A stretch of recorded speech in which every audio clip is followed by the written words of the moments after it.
Téngalo listo. Le quiero platicar la historia de este hombre que se llama Jeff Winkler. Este era un niño que nació en un matrimonio y su familia, su mamá tenía muchos problemas. Él vivía en Europa, en Holanda.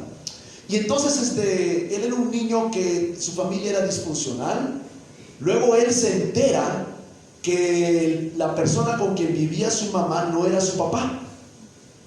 Y esto y otros conflictos lo obligan a él, o una circunstancia donde él se va a la calle y se hace un vagabundo, se hace drogadicto, ahí anda ahí en la calle. Ya deja ahí la situación en su casa, era muy complicada, fallece su mamá. Y entonces él se pone a investigar, bueno, ¿quién era mi papá? Y bueno, su mamá ya había fallecido, ¿no? Entonces comienza a hacer investigación buscando ver quién era su papá. Y entonces hay una indicación que era posible que un multimillonario que había sido jefe de su papá, de su mamá, fuera su papá. Camioneta negra, placas. Si es una camioneta negra, por favor, hay que moverla. Hay que tener cuidado aquí, hermanos. Lo peor que queremos hacer es que los vecinos digan: ya tenemos un problema de estacionamiento por esos cristianos que han llegado. Entonces lo que queremos hacer es que tener mucho cuidado, ¿no? Y si lo tienes que dejar un poco lejos, pues ni modo, hermano, échale ganas y siempre que haces algo de ejercicio, ¿no? Así, ahí está. Bien, el hombre investiga y ahí va la sorpresa. Resulta ser que el jefe de una multinacional, multimillonario, era su papá. Había fallecido ya su papá. Él inicia una demanda legal. Hacen la prueba, hoy se puede hacer, antes no podía, ¿no? La prueba del ADN y resulta ser 99.99% compatible, era su papá. Y pasó de un día para otro de ser un vagabundo a un multimillonario. La fortuna de él está calculada en $300 millones. ¿Cómo te sentirías si te dicen que acabas de heredar $300 millones? Algunos se perderían, yo creo, ¿no? Algunos han dicho que si Dios les da ese dinero se pierden.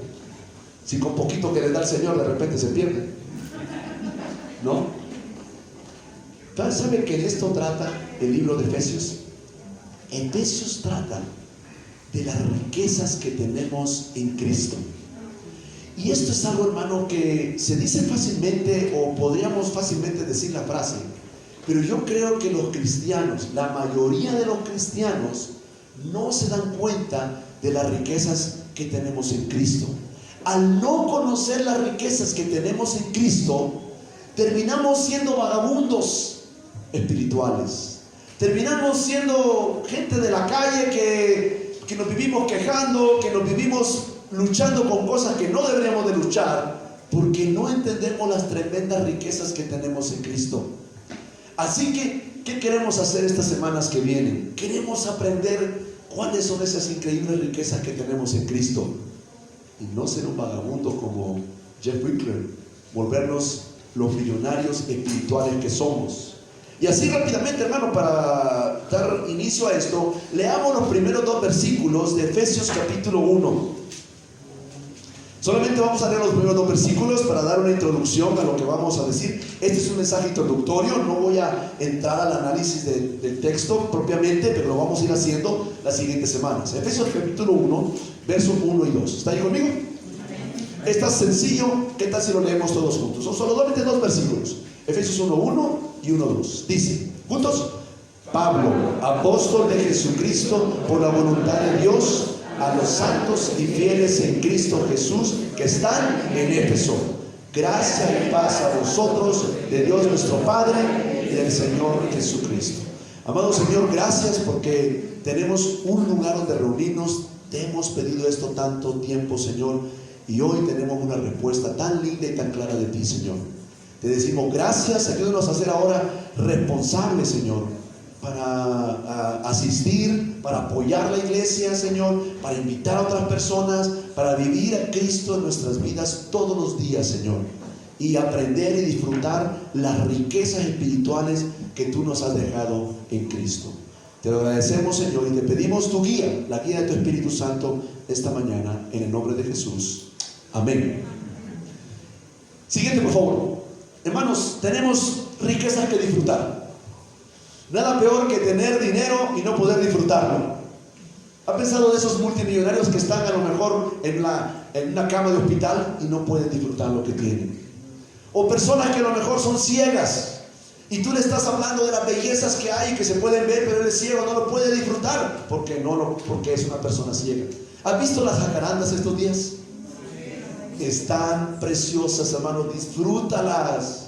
Yo tengo una así enfrente de mi casa. Dios me puso, ¿verdad?, en el departamento donde vivo, una jacaranda preciosa, ¿verdad?, que está floreando con ese color morado. Y algunos dicen que, bueno, que tiene que ver un poco con la Semana Santa, con Cristo. ¿Sabe que a Cristo, el día que Él fue crucificado, la noche anterior, lo azotaron y le pusieron un manto de color? ¿Color qué? Púrpura. Entonces algunos dicen, bueno, qué curioso que es en esta semana, en esta época de Semana Santa, que estas flores, ¿verdad? Y no sé si tengas un amigo que sea así un poco escandaloso. Le puedes decir, oye, te veo muy jacarandoso. Porque es una expresión también que tenemos. Hermanos, estas riquezas que tenemos en Cristo, es importante entender la importancia, la que sigue por favor, de entender y estudiar la Biblia, de una forma apegada, expositiva, versículo a versículo. Vivimos una época moderna donde todo se quiere rápido y vivimos a veces un cristianismo, escúcheme, superficial. Se habla que el cristianismo se ha extendido como un gran lago que ha cubierto así mucho terreno, pero con profundidad. Tenemos cristianos que no leen la Biblia. Tenemos cristianos que no conocen la Escritura, que sacan sus ideas y pensamientos acerca de la Biblia, pero no entienden realmente la Biblia. Un estudio del BID, Banco Interamericano de Desarrollo, si alguna vez has escuchado este organismo, hizo un estudio en Latinoamérica hecho a 300 profesores universitarios y arrojó lo siguiente: 91% no tiene hábitos de lectura. Profesores universitarios, 90% no tienen hábitos de lectura. 86% les cuesta extraer la idea principal de un texto. Eso se llama, una cosa que nos cuesta mucho, lectura de comprensión. ¿Saben qué queremos todos? Que otro lo lea y nos explique. Algunos vienen el domingo esperando que yo les explique, que los pastores, los predicadores, les expliquemos lo que tú no lees, lo que tú no estudias. 70% no sabe expresar con claridad sus ideas oralmente. 80% no tienen un sentido crítico. ¿Sabe que la gente cree cualquier cosa? Le dicen, oye, pasa esto. Ah, sí, ¿verdad? Ahora con el tema del coronavirus, ya sabe que hay una nueva manera de saludarse, ¿no? Ya no da la mano. Ahora con el codo y saludas con el pie, ¿verdad? Hermano, hay solamente 8 casos, creo, ahora corroborados acá. 7. Y ahí bueno, es que usted en la mañana, bueno, no, 7 casos corroborados y los tienen aislados. Bueno, en un momento dado va a llegar. Pregunta, ¿alguien sabe por cada 100 infectados ya por coronavirus, cuántos se mueren? Eso hay que tenerlo aquí, hermano. 3.4%. Entonces, de 100 que se van a infectar, 3.4 se van a morir. Bueno, se mueren más de dengue, dicen. En zonas costeras está el dengue y se muere más la gente de dengue, de otras cosas, que del coronavirus. Hermanos, tenemos que ser expertos en la Biblia. Si tú eres un cristiano, no puede ser que tú te bases tu vida espiritual en lo que te dice el pastor el domingo. Digo, yo te voy a tratar de ayudarte y los pastores aquí estamos para servirte, ayudarte, animarte, explicarte, pero tú tienes que convertirte en un experto en la Biblia. Te animo que mientras estamos estudiando el libro de Efesios, lo leas una vez, y 2 veces, y 3 veces, y 5 veces, y 10 veces, y 20 veces. ¿Qué tal si lo aprendiéramos de memoria? ¿Sería tan difícil? ¿Sabes que los musulmanes, los niños que están entre comunidades musulmanas, se aprenden el Corán de memoria? ¿Sabes que el Corán es más o menos del tamaño del Nuevo Testamento? Y están así, ¿los has visto que están haciendo esto? Porque es una manera de agarrar ritmo para repetir las cosas de memoria. Hermanos, tenemos que ser cristianos, que tengamos profundidad en nuestra relación con Dios y profundidad en las Escrituras. Déjame darte un panorama del libro de Efesios y qué es lo que pasa alrededor para entender. Aquí dice el versículo 1 que acabamos de leer, ¿verdad? Pablo, apóstol de Jesucristo, enviado de Jesucristo, por la voluntad de ¿quién? Dios lo envió. Si tú vas a hacer un trabajo para Dios, tienes que ser enviado por Dios. Entonces tienes que estar conectado con Dios para que sepas qué es lo que Dios te está diciendo. A los santos y fieles en Cristo Jesús que están en Éfeso. ¿Saben qué quiere decir la palabra Éfeso? Tendremos que comenzar por ahí, ¿no? Éfeso quiere decir deseable. Algo deseable, algo bonito, algo que atrae. Éfeso quiere decir deseable. Y muy interesante, hermano, porque está planteado a quién está dirigida la carta. A los santos y ¿qué dice? Fieles. A propósito, hermano, si les hago una pregunta, espero la respuesta. ¿A los santos sí? Fieles. Eso, hermano. Fieles. Te digo de una vez, esto no es para todos. Santos sí somos todos. Si tú has recibido a Cristo, tú has sido lavado con la sangre de Jesús, tú eres santo delante de los ojos de Dios por la sangre de Jesús. Pero los que van a aprovechar estas riquezas tienen que ser santos y fieles. Fiel no quiere decir perfecto. Fiel quiere decir que está dispuesto a seguir al Señor y quitarse lo que le estorbe, porque es fiel a Dios. Santos y fieles en Cristo Jesús. Déjenme darle el número 1, por favor. El contexto histórico de este lugar y de este libro. ¿Dónde está Éfeso? Cerca de Grecia, pero no está en Grecia. Está en Turquía. Allá dice Éfesus. Está en inglés la palabra, ¿verdad? Pero allá, a veces, está ahí arriba. Acá se ve Éfeso. Está cerca de la costa. ¿Sabes que era un puerto? Pero ahora ya no es un puerto. Ah, caray, ¿cómo está eso? Sí, era un puerto y también la desembocadura de un río. Pero lo que sucedió con este lugar fue que el río fue arrojando tantos escombros, tanta tierra que traía el río, ¿verdad?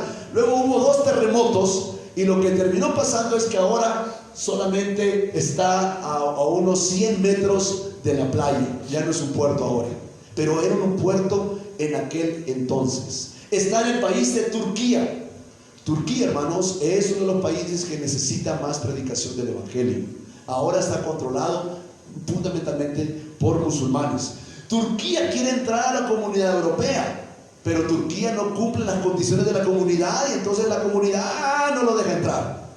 Ellos quieren aparentar que hay libertad religiosa, pero no la hay. Y ahora Turquía está ahí en una guerra porque los sirios se han metido, están ahí también a los kurdos que se han metido al este de Turquía, y es una ciudad ahora muy, muy complicada. Tristemente no hay predicación del Evangelio. Estas son 2 imágenes de Éfeso. La de arriba, este es un lugar de reunión público. Ellos tenían muchos de estos lugares, la influencia de aquel entonces era en este lugar. Y arriba está una famosa biblioteca que estaba en Éfeso. Habían 12,000 volúmenes en esta biblioteca. Ahora, quiero que te imagines por un momento cómo sería esta ciudad.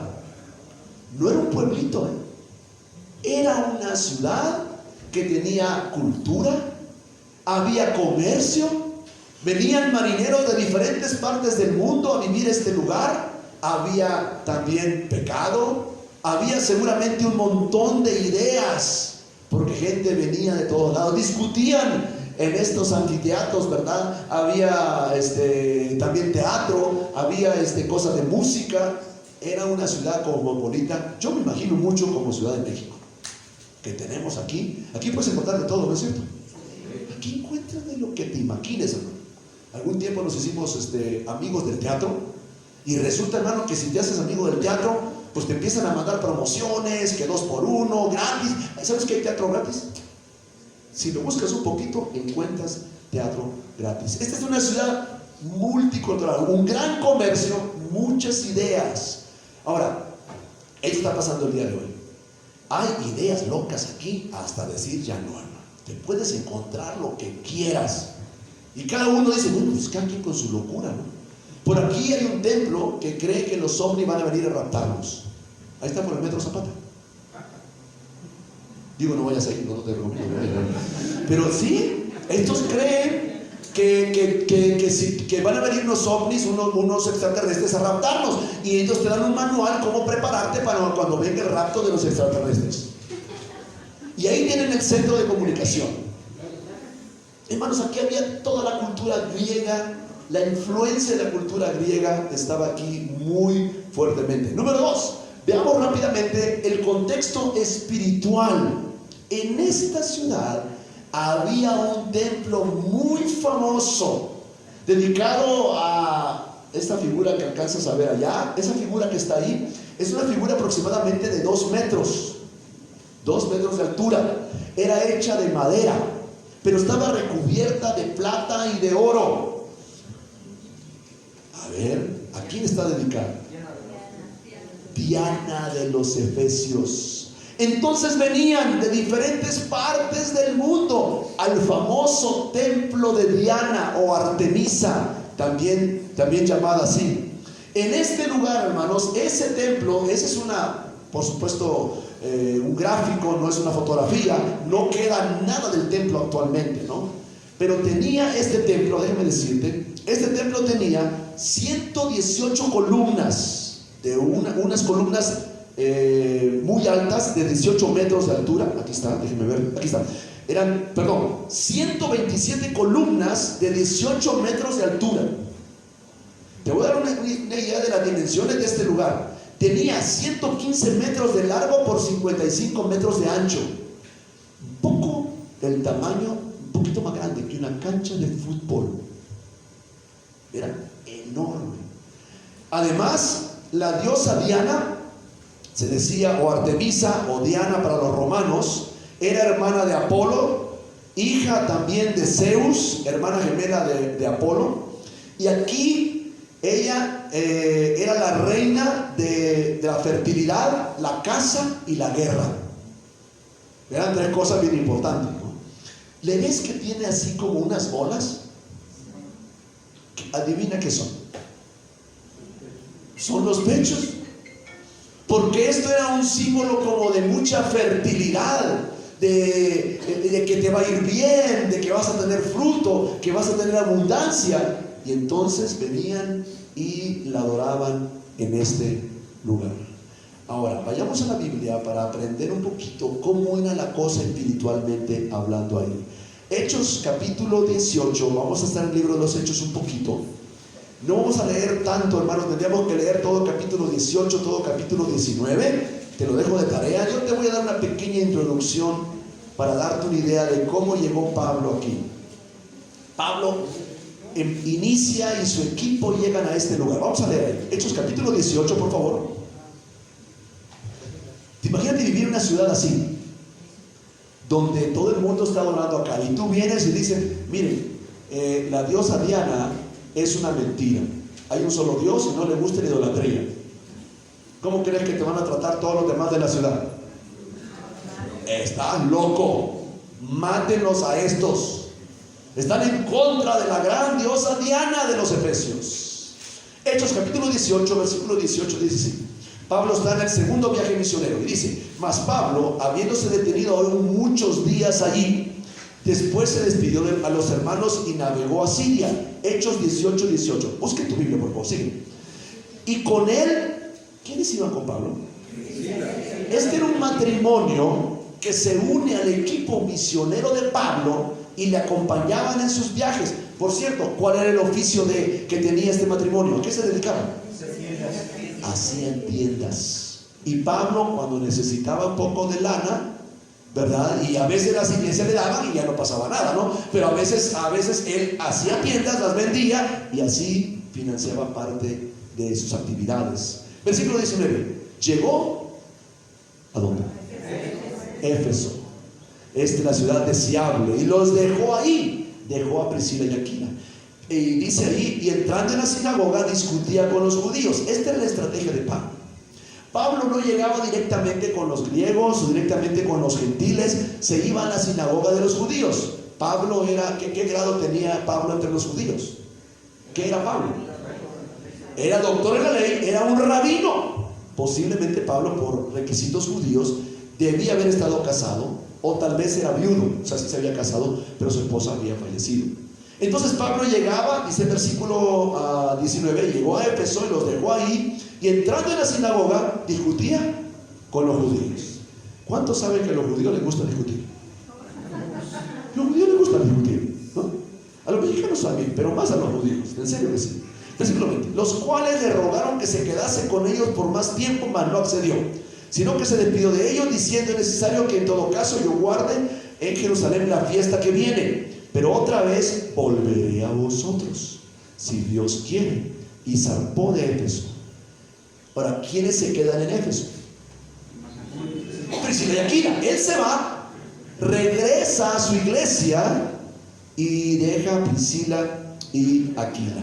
Ahí ellos, versículo 24, llegó entonces a Éfeso un judío llamado Apolos, natural de Alejandría, varón elocuente, poderoso en las escrituras. Mire qué caso. Este había sido instruido en el camino del Señor, y siendo de espíritu fervoroso, hablaba y enseñaba diligentemente lo concerniente al Señor, aunque solamente conocía el bautismo de Juan. Era un predicador, era cristiano, pero solamente se había quedado hasta Juan el Bautista. No entendía bien la muerte y la resurrección de Cristo. Versículo 26, y comenzó a hablar con denuedo en la sinagoga. Pero cuando lo oyeron Priscila y Aquila, ¿qué hicieron? Le tomaron aparte y le expusieron más exactamente el camino de Dios. Vea usted que aún entre cristianos habían ciertas diferencias, pero claro, Priscila y Aquila habían estado con Pablo y ayudaron a Apolos a que fuera un mejor predicador y un mejor orador para hablar la palabra del Señor. Brinquemos ahora a Hechos capítulo 19, versículo 1. Ahora, Pablo lo que hace, no vamos a leer todo el texto, hermano, porque es un poco largo. Pablo regresa a la iglesia que lo había enviado. Los misioneros, hermanos, tienen una responsabilidad con sus iglesias enviadoras. Ellos tienen que rendir cuentas a sus iglesias enviadoras. Y Pablo regresa a su iglesia enviadora. ¿Cuál es la iglesia enviadora de Pablo? No es Jerusalén, tampoco Corintio. La iglesia enviadora, hermanos, ahora sí que la iglesia enviadora, ya que lo digan antes que me quemen, es la iglesia de Antioquía. Hechos capítulo 13. Vamos para allá. Ya le voy a hacer que vaya por todos lados. Ahora sí va a usar su Biblia. Se le va a intentar despegar las hojas. Es una ventaja. Me voy a quitar esto por aquí porque siento que estoy aquí. Necesito espacio. Está. Hechos capítulo 13, versículo 1. Esta es la iglesia enviadora. Esta es la iglesia, hermanos, que hace el apoyo a Pablo y a Bernabé en los viajes misioneros que ellos hacen. Fíjense bien cómo dice. Hechos 13:1. Había entonces en la iglesia que estaba en la iglesia modelo del Nuevo Testamento, en la iglesia de Antioquía, no en la iglesia de Jerusalén. ¿Hay escuchado cristiano? Ay, hermano, sería lindísimo ser como la iglesia primitiva, la iglesia de Jerusalén. La iglesia de Jerusalén no era una buena iglesia. Bueno, Dios la usó y también unos buenos hermanos, pues todo esto. Pero era una iglesia muy judía y solo le hablaban a los judíos. La iglesia de Antioquía es la iglesia modelo base del Nuevo Testamento. Había entonces en la iglesia que estaba en Antioquía profetas y maestros. El primero, Bernabé. Bernabé discipuló a Pablo. Él era el líder de la iglesia. Simón, el que se llamaba Níger. Este Simón que se llamaba Níger, ¿sabe usted qué quiere decir la palabra Níger? Negro. ¿Por qué le habrán dicho así? Por negro. Simón posiblemente era africano, era un negro. Lucio de Cirene, Manaén, el que se había criado junto con Herodes el tetrarca. Aquí había un noble, un hombre de la política, era parte del liderazgo de la iglesia, Manaén. Y finalmente el último, el que iba por las cocas, Cuando se reunían los líderes de la iglesia decían: oigan, ¿quién va por las cocas? Hoy Saulo, échanos la mano, ven por las cocas, ¿no? Sí, Señor. Pablo llegó de Tarso porque lo trajo Bernabé. En el primer viaje misionero, Bernabé y Saulo salen en el viaje, pero Bernabé era el líder. En el segundo viaje cambia la cosa, se dividen Pablo y Bernabé y Saulo hace su propio equipo. En el tercer viaje misionero, regresamos por favor, vamos a Hechos, ahora al capítulo 19. En el tercer viaje misionero, Pablo llega a Éfeso. Versículo número 8. Y entrando Pablo en la sinagoga, ya en el tercer viaje, habló con denuedo por el espacio de 3 meses, discutiendo y persuadiendo acerca del reino de Dios. Pero endureciéndose algunos y no creyendo, maldiciendo el camino. ¿Sabe cómo le decían al cristianismo originalmente? El camino. Es que estos son esos que dicen que nomás hay un camino. ¿Qué es el camino? Cristo. Cristo es el camino, la verdad, la vida. Entonces la gente, como eran así un poquito insistentes en que el camino es Cristo, interesante, Cristo es un camino, es el camino, y este camino hay que caminarlo. O sea, es una experiencia, es un peregrinaje. La vida cristiana es un peregrinaje, hermanos, que dura toda la vida. Versículo 9. Pero endureciendo a algunos de la sinagoga y no creyendo, maldiciendo el camino delante de la multitud, se apartó Pablo de ellos y se separó a los discípulos, discutiendo cada día en la escuela de uno llamado Tirano. Así continuó por espacio de... ¿Cuánto tiempo se quedó Pablo en Éfeso? 2 años. De manera que todos los que habitaban en Asia, judíos y griegos, oyeron la palabra de Dios. ¿Cuál es la responsabilidad de la iglesia, hermanos? Anunciar la palabra y que todos escuchen. La responsabilidad de Dios es que se conviertan. Todos tenemos que ir a predicarles. ¿Quiénes se van a convertir? Lo que Dios quiere. Pero tenemos que a todos llevarles la palabra de Dios. Y además, versículo 11, y hacía Dios milagros extraordinarios por mano de Pablo, de tal manera que aún se llevaban a los enfermos los paños o delantales de su cuerpo, y las enfermedades se iban de ellos y los espíritus malos salían. Dios va a respaldar la predicación del evangelio, hermanos, y puede hacer cuando Él lo quiera hacer y como Él lo quiera hacer, milagros increíbles. ¿Sabe cómo sanaban a la gente? Pablo, préstame tu pañuelo, ahorita vengo. Con el pañuelo de Pablo iban, se lo ponían al enfermo, ¡ay! Se curó. ¿De qué? El Pablo, ese que predica Cristo, vamos a Cristo. Esto estaba sucediendo en esa época. Pero también había oposición, versículo 13. Pero algunos judíos exorcistas ambulantes, ¿qué hacen los exorcistas? Sacan demonios. Ya habían. ¿A poco no hay el día de hoy? Hay gente que se le mete el demonio. ¿Y sabes a quién los llaman? Hay brujos. Y te van a cobrar. Y aquí pasó algo así. Y no vamos a leer, ¿verdad? Versículo 14. Había 7 hijos de una tal Esceva, judío, jefe de los sacerdotes, que hacía esto. Leemos el 13 porque si no, no voy a entender. Pero algunos de los judíos exorcistas ambulantes intentaron invocar el nombre de Jesús, del Señor Jesús, sobre los que tenían espíritus malos, diciendo: os conjuro por Jesús, el que predica Pablo. Habían 7 judíos de un tal Esceva, judío, jefe de los sacerdotes, que hacían esto.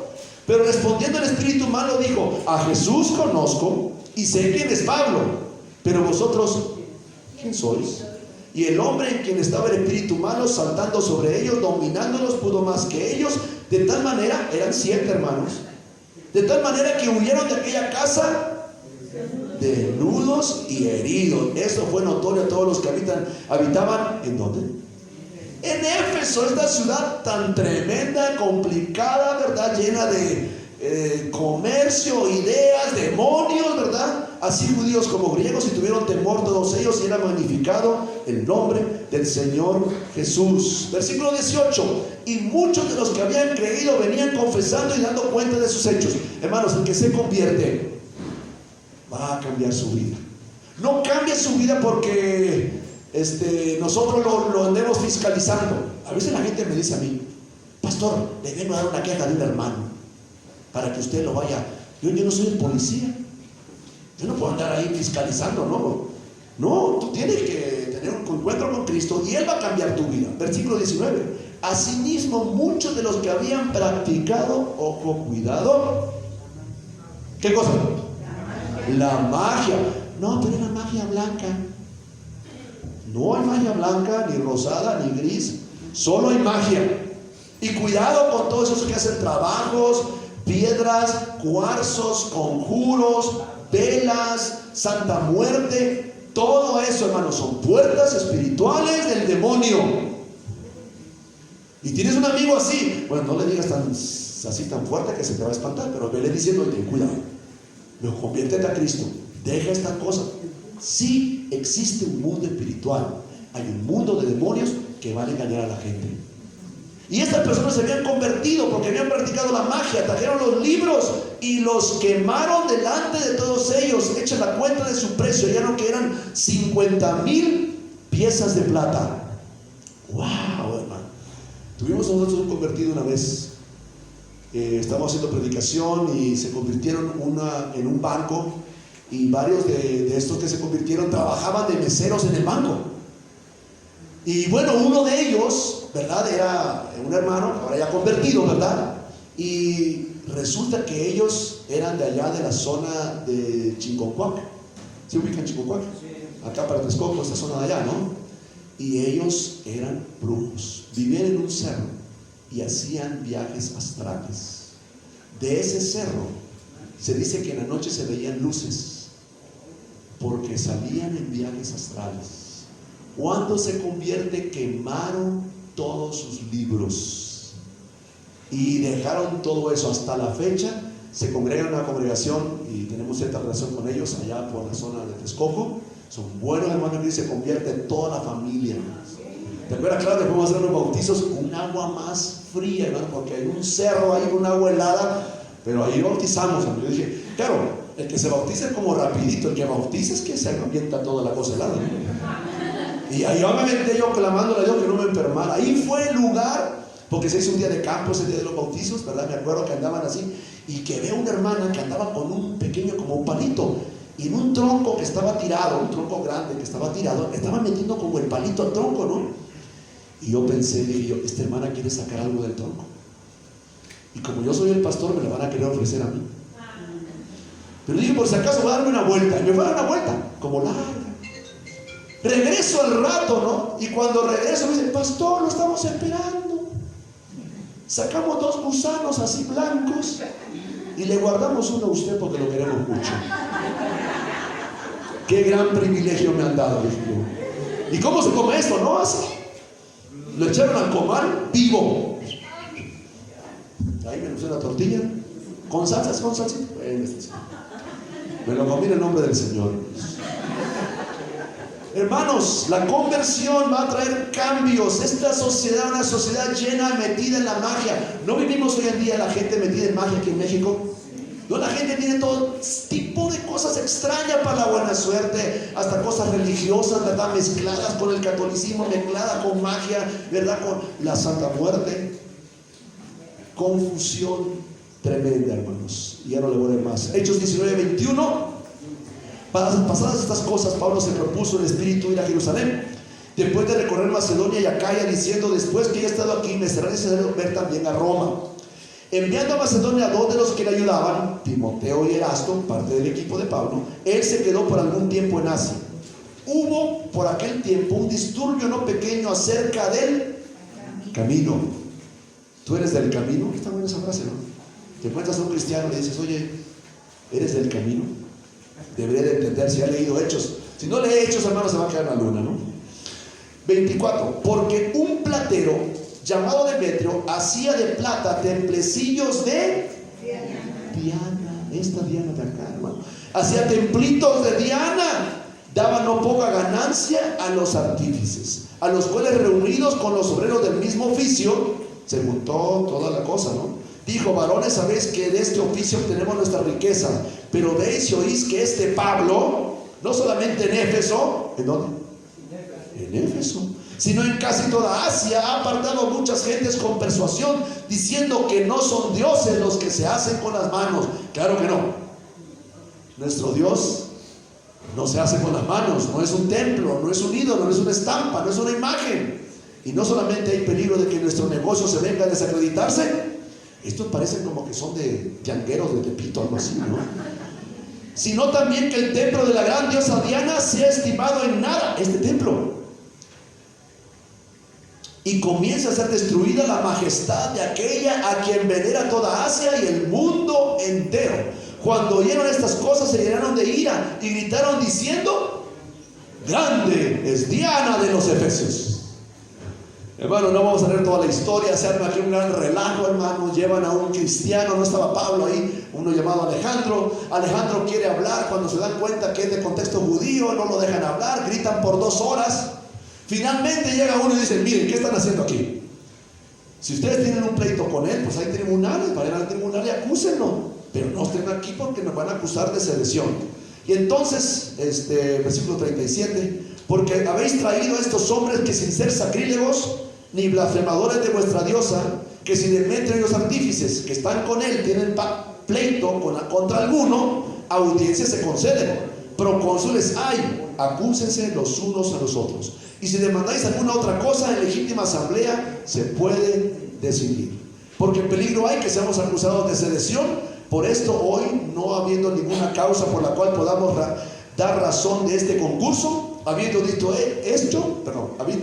esto, despidió la asamblea.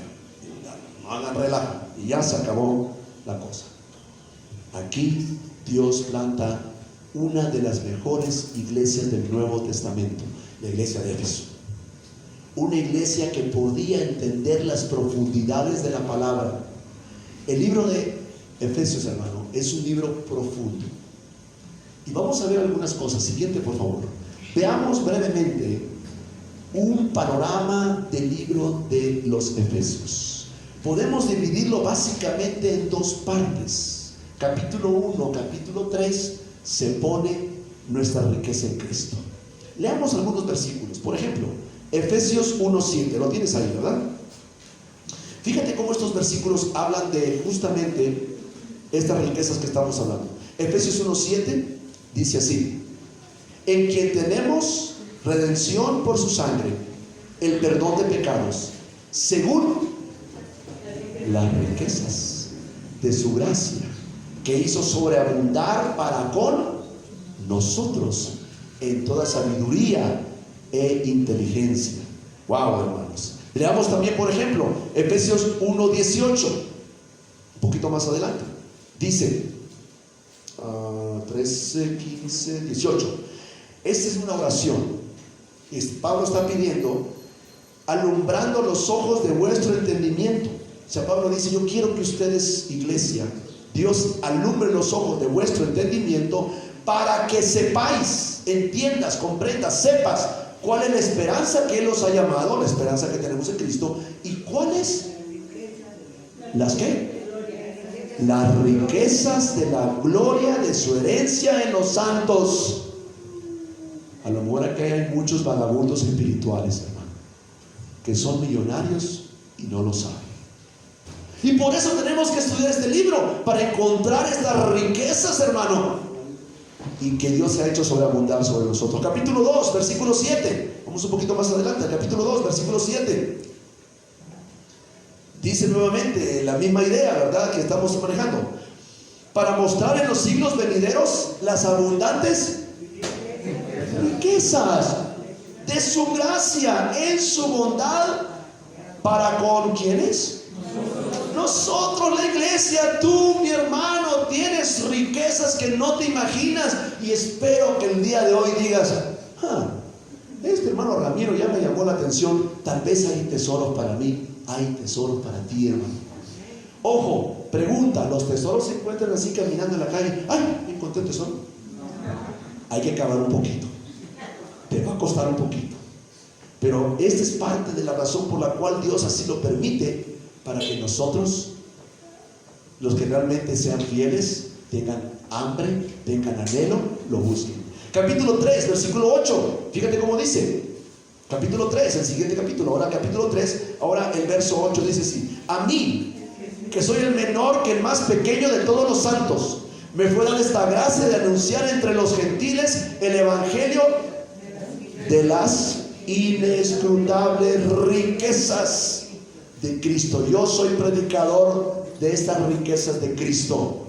¿Sabes que cuando nosotros predicamos, hermano, estamos haciendo ricos a la gente? No ricos económicamente, pero ricos espiritualmente, porque predicamos el evangelio de las inescrutables. ¿Qué quiere decir la palabra inescrutables? Oye, quién sabe, hermano, pero se oye bonito. Que no se pueden escrutar, que no se pueden comprender al 100%, que son tan grandes que no se pueden comprender al 100%. Son inescrutables las riquezas de Cristo. Y fíjate qué curioso, fíjate el versículo 3:16. Vamos rápido, el 3:16. Para que os dé, es parte de la oración de Pablo, para que Cristo os dé conforme a las ¿qué? Riquezas de su gloria. Hermano, ¿querrías tú conocer las riquezas de la gloria de Dios? Son para nosotros. Estas riquezas de la gloria son para nosotros, para que Dios, conforme a sus riquezas en gloria, nos dé el ser fortalecidos en el hombre interior por su espíritu. ¿Por qué hay tantos cristianos endebles, débiles, volátiles, inconstantes? Porque no comprenden las riquezas de la gloria de Dios, que le van a fortalecer con poder en el hombre. ¿Qué? ¿Qué dice el versículo? ¿El hombre qué? Tu interior. Cuando hay un problema en tu vida, te mantienes firme. O cualquier cosita te saca de onda. Coronavirus, ay, ¿qué vamos a hacer, hermano? Cualquier cosita te mueve. Hermano, tengo viajes programados. Una buena tentación es decir, ya no voy a viajar. Y luego esta cosa, ¿no? Póngase cubrebocas. ¿Qué crees? El cubrebocas no es para los sanos, es para el enfermo. Es más, después de tener cubrebocas, puede ser que tengas gérmenes y te sale peor tener cubrebocas. Se han acabado los cubrebocas en México. Gracias, como dijo aquel del maratón, avanza la ignorancia. Hermanos, Dios tiene fundamento firme en este libro. Las riquezas de la gloria van a fortalecer al hombre interior. En los primeros capítulos, hermano, solamente vamos a leer, regresamos al capítulo 1, por favor. Por supuesto no lo vamos a estudiar ahorita, pero quiero darte una introducción nada más. Efesios capítulo 1. Fíjate cómo comienza el versículo 3. Comienza con una adoración, con una alabanza. Dice: bendito sea el Dios y Padre de nuestro Señor Jesucristo. Y esta frase, hermanos, es para pensarse un rato. Dios y Padre, que nos va a bendecir con toda bendición espiritual, dice. ¿Es futura? Es presente, que nos bendice. Es pasada. O sea que ya me bendijo Dios con toda bendición espiritual. Y la otra parte, hermano, es para sentarse y pensar un rato. ¿En dónde? En México, Ciudad de México, dice. En los lugares celestiales en Cristo. ¿Dónde está Cristo ahora? Bueno, está aquí, por supuesto, pero la Biblia, ¿dónde dice que está? Sentado a la diestra del Padre. ¿Sabe lo que está diciendo? Si tú comprendes bien tus riquezas en gloria y las bendiciones que Dios te ha dado, tú estarás sentado con Cristo en la gloria. Las riquezas ya están dadas, pero tal vez algunos no la conocen, no la disfrutan. No tienen el PIN para sacar el dinero del banco. ¿No te ha pasado eso, que te cambien el PIN? Y llegas con el cajero y PIN incorrecto. Y si insistes mucho, te manda el peor mensaje que te pueden mandar: el cajero se ha tragado tu tarjeta. ¿Yo la qué hago? Espera el día de mañana. Algunos cristianos ni siquiera saben que existen estas riquezas. ¿Qué termina pasando con estas personas? Andan buscando cosas de la superficie y andan comiendo cositas de aquí y por allá, que este libro, que este congreso. Hermano, Las riquezas las tenemos en Cristo. La frase clave de este libro, hermanos, es la frase en Cristo. Esta frase aparece 21 veces en todo el libro. Es un libro corto, 6 capítulos. 21 veces dice en Él, en Cristo, en el amado, en Cristo. Entonces tenemos que entender qué significa estar en Cristo. La primera parte del libro te dice la posición que tenemos en Cristo. Y entonces nos dice la posición en Cristo, el fundamento, el tema es la iglesia. Vamos a hablar de la verdad, de amar a Cristo, lo que tenemos en Cristo, ser oidor de la palabra, lo que debemos de recordar. Aquí enlazamos, hermano, porque resulta que hay 7 cartas escritas en el libro de Apocalipsis, ¿te acuerdas? La primera carta de Apocalipsis, ¿a quién se la dirige? Apocalipsis capítulo 2. Vamos a ver. Vamos a ver. Apocalipsis capítulo 2. ¿A quién le dirige el Señor su primera carta? El Señor Jesús escribe 7 cartas. Capítulo 2, versículo 1. Amén. Escribe al ángel de la iglesia en Éfeso. Esta iglesia es esta misma iglesia. Era una iglesia real. Habían hermanos, habían ministerios, había predicación, había estudio. Escribe el ángel de la iglesia. ¿Quién es el ángel de la iglesia? El mensajero de la iglesia. La palabra ángel y la palabra mensajero. ¿Quién es el mensajero de la iglesia? El pastor. Esos que están en la mano. Escribe el ángel de la iglesia, el que tiene las 7 estrellas en su diestra. Las estrellas son los ángeles, dice, etcétera, etcétera. Y aquí vamos a regresar más adelante a entender algunas cosas más. Entonces, los primeros 3 capítulos nos habla de quiénes somos en Cristo. Son 3 capítulos y son profundos, hermano. Tienes que leer bastante y darle. Pablo hace una elaboración profunda. Entonces hay que leer el argumento. Hay frases que tardan frases que tardan 5, 7, 8, 10 versículos. Entonces hay que leer los 10 versículos y a ver qué dijo, ¿no? Nosotros hablamos ahora todo por monosílabos. Hablamos tipo WhatsApp. ¿Cómo estás? Ya ni contestas nada, ¿no? Mandas una carita alegre. Está bien, ¿no? Si le mandas con una gota de sudor, está bien, pero pasó un problema. Ahora todos son emoticones. Si te son varias cosas, te mandas varios emoticones, ¿no? Puedes mandar ese que ha visto uno que tiene las rayitas así horizontales de los ojos y la boca así. ¿Cómo está? Serio. Hermanos, tenemos que profundizar. Escúchame, leer la palabra no es fácil. Ay, más fácil que me la platique el pastor. Ay, encontré ahí uno de Dante Gebel, está buenísimo. Está bien, o sea, no hay nada malo en ese momento dado, pero a veces, hermano, estamos en eso y nos quedamos en la superficie. Dios te quiere hablar a ti. No saques tus pensamientos de tu razonamiento, saca tus pensamientos de la Biblia. Pero entiende bien lo que dice la Biblia, métete a la Biblia, léelo, entiéndelo y saca tus pensamientos de ahí. Y los pensamientos de Dios son más altos que nuestros pensamientos. Como el cielo es más alto que la tierra, los pensamientos de Dios son más altos que nuestros pensamientos. Una vez que entiendes tu posición en Cristo, vamos a Efesios capítulo 4, por favor, el versículo 1. Efesios 4:1. Primero estábamos sentados con Cristo, ¿te acuerdas? ¿Sentados dónde? En los lugares celestiales. Algunos hasta le dudaron, ¿verdad? ¿Sentados dónde? ¿En la banca? No, en los lugares celestiales. Sentados en los lugares celestiales. Pero capítulo 4 cambia. Viene un cambio en el libro. Y dice capítulo 4, versículo 1. Yo pues, preso en el Señor. Entre paréntesis, Pablo estaba preso en Roma. En su tercer viaje misionero, no alcanza a pasar a Éfeso. No, perdón, si pasa a Éfeso, regresa a Jerusalén, lo agarran preso y se lo llevan a Roma. En Roma escribe esta carta. Funda la iglesia, está ahí 3 años en Éfeso, se va a Jerusalén, ahí lo agarran preso, se lo llevan a Roma, preso, escribe esta carta. Año 63 después de Cristo. Yo pues, preso en el Señor, os ruego que ¿qué? Andéis. Oye, pero estábamos sentados primero. Sí, estábamos sentados. Ahora tenemos que andar. Lo que sigue a continuación son instrucciones de cómo debemos de andar en Cristo. Estas instrucciones es el resultado de tu posición en Cristo. Si estás bien posicionado en Cristo, vas a poder andar correctamente.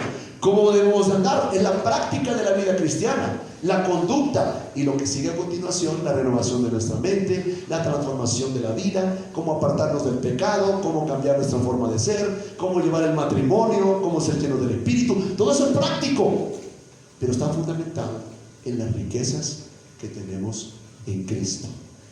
Un solo secreto hay de la vida cristiana, hermano, se llama Cristo. Entonces tenemos que meternos en Cristo y conocer qué es lo que nos da Cristo, para que bien fundamentados podamos entonces cumplir el propósito que Dios tiene para nosotros. Y fíjate, por favor, capítulo 6 de Efesios, para ir cerrando ya, hermanos. Yo te quiero dejar picado el día de hoy. Te quiero dejar picado, que tú llegues a tu casa en la noche y digas: este hermano Ramiro me dejó picado. Voy a leer el libro de Efesios, a ver qué le encuentro. Vas a tener que leerlo unas 15, 20 veces, hermano, pero empieza a leerlo. Empieza a leerlo, vas a encontrar unas cosas, y luego otras, y luego otras. Recuerde que este es profundo.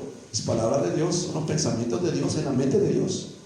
Capítulo 6, por favor, del libro de Efesios. Dice lo siguiente. Vamos a brincar un poquito ahí. Versículo 13. Por tanto, 13. Tomad toda la armadura de Dios. Aquí viene la armadura de Dios. Para que podáis resistir en el día malo, y habiendo acabado todo, estar firmes. Ahora no es un cristiano que está sentado, no es un cristiano que está andando, es un cristiano que está en la lucha con Satanás. ¿Y cómo está? Y el diablo. Porque es un cristiano que está avanzando el reino de Dios. El cristiano que no avanza el reino de Dios no tiene lucha. Pero cuando tú tratas de predicar en tu trabajo a alguien, ahí está la cosa. Cuando le compartes a alguien que es un vecino, ahí está el problema. ¿Y qué tiene que hacer el cristiano? Estar firme y mantenerse en pie, firme, en medio de los ataques del enemigo. Versículo 14. Estad pues firmes, aguántese, ceñidos vuestros lomos con la verdad. Y viene toda la explicación que no vamos a hacer, hermano, por falta de tiempo, ¿verdad? Por supuesto. Y finalmente dice versículo 8: orando en todo tiempo, con toda oración y súplica en el Espíritu, y velando en ello con toda perseverancia y súplica por todos los santos, etc. Ahí está. Ser firmes con la armadura del Señor. Ya hablaremos de eso a continuación. Última lámina, terminamos. Hermanos, échate las tres de una vez, por favor. La palabra tiene tres interpretaciones, tres aplicaciones de la palabra correcta. Uno, la histórica. Esta es una carta escrita en el año 63 después de Cristo, que le escribe a la iglesia que estaba en Éfeso. Esa es la aplicación histórica.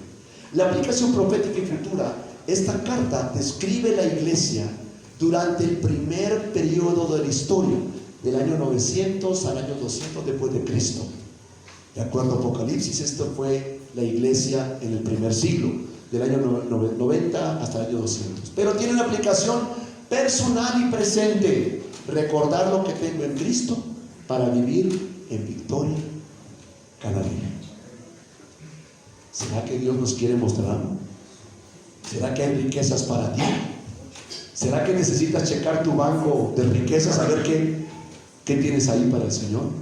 Espero que las siguientes semanas sea una aventura para descubrir las riquezas que tenemos en Cristo. Señor, gracias por tu palabra y por este libro tan maravilloso que nos has dejado. Queremos, Señor, pedirte que nos ayudes a tener disciplina y hambre y anhelo de ti para encontrar esas riquezas en gloria. Son para nosotros, Señor. Tú las has diseñado para nosotros, pero a veces no las comprendemos, no las conocemos, no las vivimos, Señor, por la simple razón de que no abundamos en tu palabra. Permítenos, Señor, las siguientes semanas, en lo privado, como iglesia, como célula, Señor, estar abundando en este libro maravilloso. Que estas riquezas, Señor, nos permitan dejar de ser vagabundos, de ser gente que a veces está comiendo otras cosas o viendo otras cosas, cuando hay unas riquezas que debemos disfrutar y que son para nosotros, que tenemos en Cristo.